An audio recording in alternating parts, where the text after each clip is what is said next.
Magandang good afternoon for today's video. Mahilig ka ba sa masarap na maganda pa?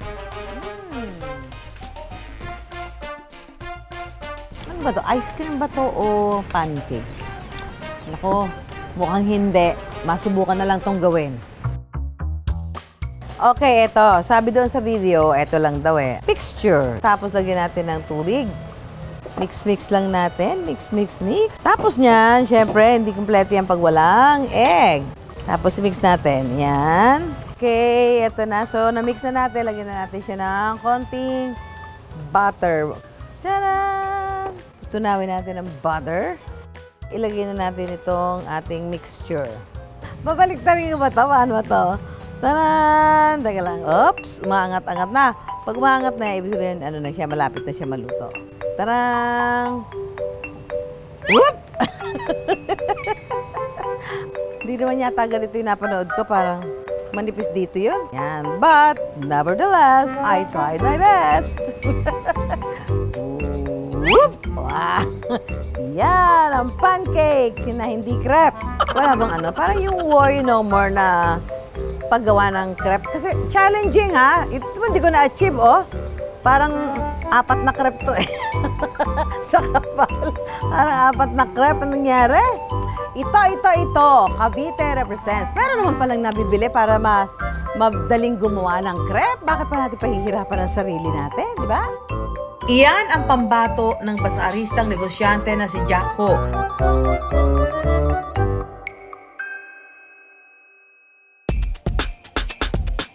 Dahil panahon na naman ng mga bazaar, ang 24 anyos na si Jaco, dito naisipang ipakilala ang kanyang crepe business.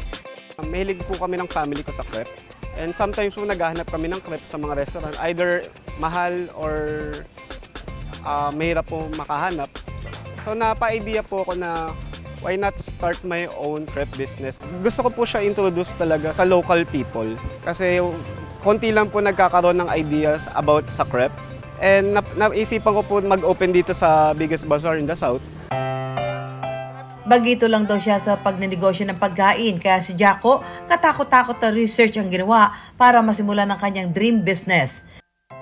Tinry ko po siya i-start online but it's not clicking naman po. Andun po yung research and development just for the crepe. Umabot talaga ng 3 to 4 months. So tinry ko muna mag-establish dito sa biggest bazaar in the South and makasurvey muna ako sa mga customers ko what to improve. Si Jaco tinarget ang mga magdaraan sa bazaar.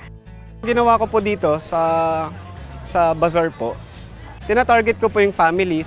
I give them a free sample of the product. I let other people advertise the mismong product. Pero nagsisimula pa lang, sinusubok na ang bida nating young entrepreneur. Yung doubt po talaga, kasi wala po talaga akong alam sa food industry and may nag-guide po sa akin, yung family ko. So dumating po talaga na mababa yung sales kasi ang dami ko pong trial and error. So minsan po mapalpak yung sa luto because I'm still learning. Nagkamali ako sa ginawa kong recipe and then na-wastean ako ng 300 pieces. So hindi ako nakabenta ng araw na yun. Pero sa kagustuhang ipakilala ang crepe sa masa, hindi sumuko si Jaco. When you're gonna do a business, wala po doon yung assurance kumbaga. But for me, focus ka lang improve yung product and then learn a lot from it. Lalo na po nakaka-encounter ako, nagsaserve po ako ng mga customers hanggang po na-introduce sa mga social media, ina-advertise po. Hanggang dumami ang kanyang suki at nag-trending pa. Bali-balita kasi sa comments, agaw pansin ang looks ng mga nasa booth ni Jaco. Yung nag-trending si Princess Tan, friend ko po, kababata, hanggang introduce niya po yung mga sister niya. So yung iba po kasi working student. So natutuwa po ako na nag-work po sila and ginagamit po yung funds na yun para sa school nila. For me, sobrang unexpected po talaga niya. Ang dating hindi click online, tumatabo na ng views at pinipilahan ng customers. So, minsan may pila. Sabi ko, bakit parang may pila? Yung pala, kala ko yung product pinipicturean. So kasama na din pala yung mga gumagawa din po ng crepe. And sila po, mostly kilala ko po talaga sila. And in-invite ko po sila kung gusto nyo maging party ng team ng Creperie Manila. Tila sugal daw para kay Jaco ang pagsisimula ng crepe business. Sakto lang yung profit kumbaga. But here's a food andito po yung pagod talaga, yung todong effort, mas maraming ways. Dito ko po kinukuha yung funds para mabuhay yung negosyo, so everyday. Umabot din po kasi ng 1,000 to 2,000 na foot traffic, kumbaga yung mga tao po. So sabi ko, makuha ko lang po yung 10% dito, kaya ko po i-cover yung expenses. Kaya ang magkakaibigan, kahit na nag-aaral pa, pagsapit ng Biyernes, Sabado at Linggo, tulong-tulong sa pagbebenta. Pag weekdays po, andun po kami ng team ko. Pinag-aaralan po namin yung outcome, yung inventory. Pag wala po kaming operation, andun po kami pinag-aaralan po namin yung negosyo.